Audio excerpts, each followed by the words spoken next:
Скрежет зубами — это не просто привычка, это тело показывает: я застряла в прогрессии. Ты хочешь двигаться вперед, но сдерживаешь себя, зажимаешь слова, эмоции, желания. И ночью тело перемалывает то, что ты не отпустила днем.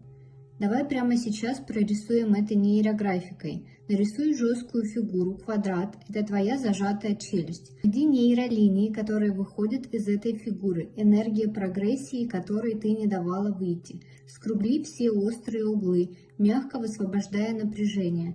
Добавь цвет, покажи, что энергия пошла в жизнь. Хочешь полную практику, чтобы отпустить зажимы тела и открыть поток энергии для дохода? Жми на ссылку в описании, забирай практику и подпишись на мой канал, чтобы не потерять новые алгоритмы.